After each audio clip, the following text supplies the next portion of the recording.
dan Gen Z diproyeksi menjadi kunci pemenangan. Generasi milenial, generasi Z. Generasi milenial dan generasi Z menyebut generasi Z dan kaum Saudara, generasi milenial dan generasi Z. Milenial dan Gen Z. Populasi Gen Z mencapai 74,9 juta. 22,8% yakni Gen Z yang lahir tahun 1997 sampai 2000. Halo teman-teman semua. Kami dari jurusan Ilmu Komunikasi kelas D kelompok 1. Dan ini dia keseruan kegiatan PJBL kita.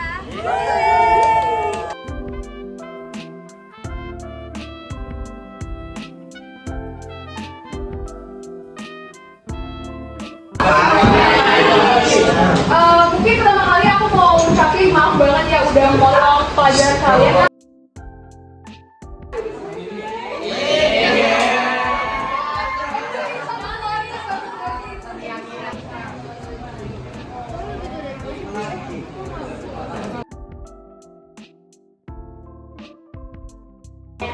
Oke, kita ngomongin tentang demokrasi itu sendiri. Ada yang tahu nggak sih demokrasi itu? Menyampaikan aspirasi. Sebutin namanya dulu ya. Nama saya Doli Akbar Nasir Siregar. Ya.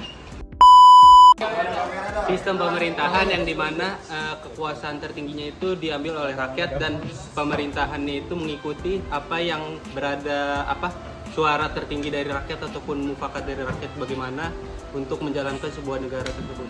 Widih.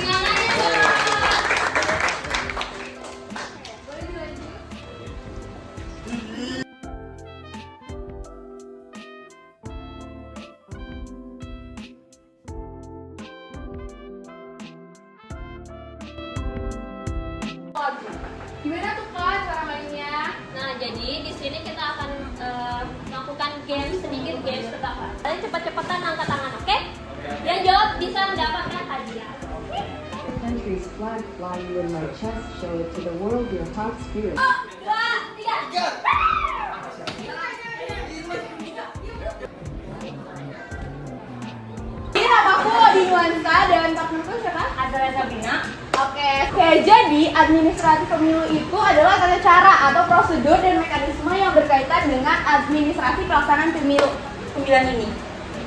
Sayang banget kan orang-orang pada bayar. Disalurin buat apa aja ya? Didanakan, dialokasikan untuk biasanya buat tenda, terus buat panitia, kan nggak mungkin panitia pemilihan nasional nggak dikasih makan gitu kan ya? Oh Depok, lain ya. Misalnya kalian di tempat kalian itu.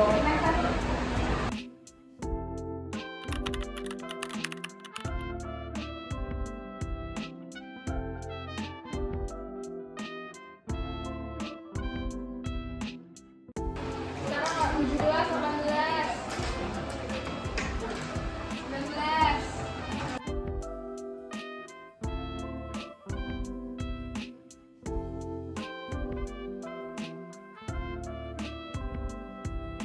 Udah selesai. Mana yang masih kerjain?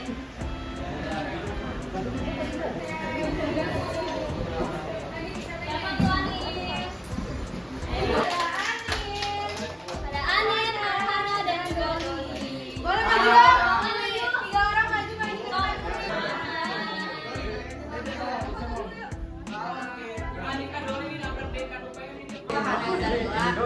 Benar kata Anin tadi, emang penjelasan kakaknya tuh ringkas banget dan jelas.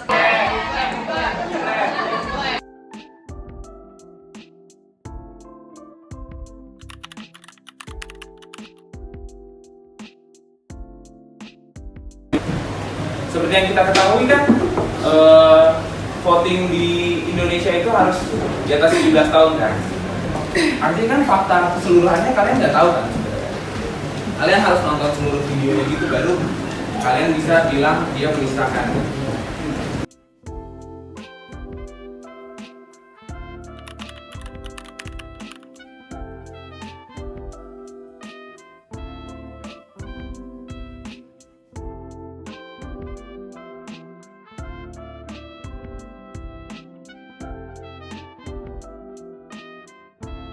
sesuai prosedur yang telah ditetapkan yang seperti.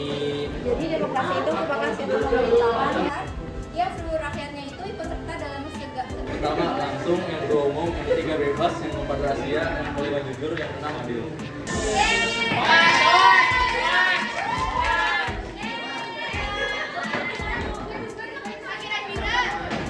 Yang udah aku pegang ini kenapa ya?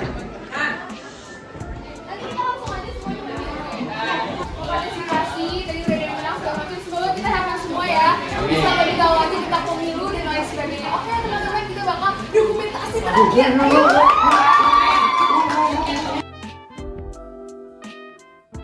Dengerin kakaknya tuh penjelasannya nggak bertele-tele sih kak. Jadi to the point, stop gitu. Jadi masuk ke otak gitu. Angin tadi emang penjelasan kakaknya tuh ringkas banget dan jelas banget, jadi nggak bertele-tele juga, dan ada beberapa info-info yang kita baru tahu dari penjelasan kakaknya tadi. Menurut saya sih dari penjelasan kakaknya tadi emang ada jelas dan terperinci banget ya dengan materi tadi.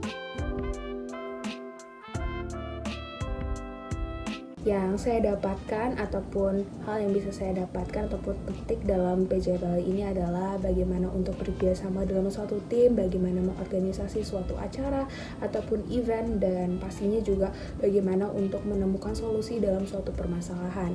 Dan semoga materi dari makna pemilu, bagaimana kita harus berpartisipasi, administratif pemilu, dan juga how to be a good voters itu bisa kita implementasikan bersama-sama di pemilu 2024.